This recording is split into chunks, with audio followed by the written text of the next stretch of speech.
L'autorité souveraine qui appartient de droit à Christ est en effet contestée par Satan plus que n'importe quoi d'autre. Elle est le point de mire de toute son opposition. Abandonnons l'idée que l'antagonisme de Satan est dirigé contre de simples détails, qu'ils sont de purs incidents, que c'est de nous ou de nos circonstances que l'ennemi s'inquiète. Oh non, il a en vue une vue d'ensemble de la situation. Il la connaît et l'embrasse tout entière, et c'est bien l'importance qu'il peut s'attacher à certains détails. Mais s'il concentre son attention sur un détail, comme cela lui arrive, il ne perd pas de vue son objectif d'ensemble. C'est précisément pour mieux l'atteindre qu'il sait s'en prendre à de petites choses.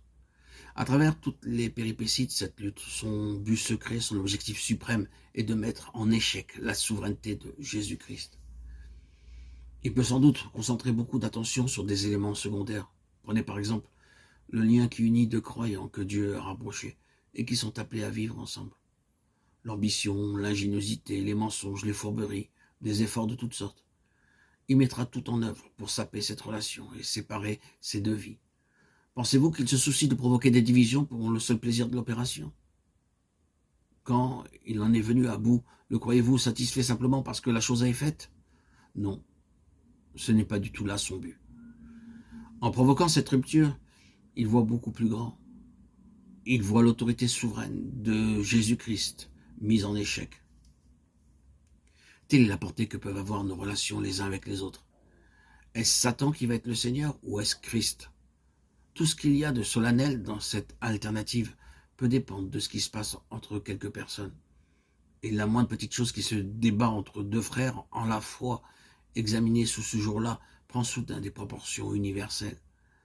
La réalité suprême dans l'univers de Dieu peut se trouver liée aux relations qu'entretiennent l'une avec l'autre deux enfants de Dieu.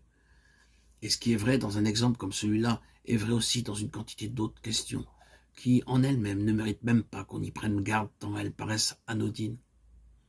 Il y a des choses qui semblent si mesquines, si insignifiantes. C'est tout juste si on ne rougit pas d'en parler tant elles sont stupides. Et cependant, Satan est loin de s'en désintéresser. Elles ne passent pas inaperçues pour lui. Mais pensez-vous qu'il soit mesquin ou petit dans ce sens-là, ne trouvant son plaisir qu'à jouer de vilains tours à Pierre, Jacques ou Jean? Oh non, soyez tranquille, il est plus avisé que cela. C'est son royaume, en réalité, qui est en jeu. Et derrière toutes ces petites choses si absurdes, si ridicules, se dissimule cet enjeu suprême qui est la souveraineté de Jésus-Christ sur le terrain pratique. Ainsi, toutes ces questions, la croix doit avoir sa place, et surtout une place en profondeur.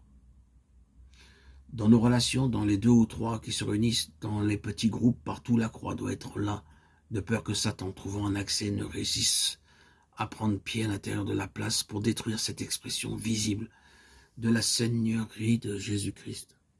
Cette preuve pratique que c'est bien lui qui est Seigneur, et seul Seigneur. C'est dans ces choses que la croix est nécessaire. Car la croix est la condition indispensable pour placer hors de toute atteinte cette réalité suprême, la souveraineté pratique du Fils de Dieu. C'est pour cela que l'Assemblée doit faire sienne cette signification profonde de la croix.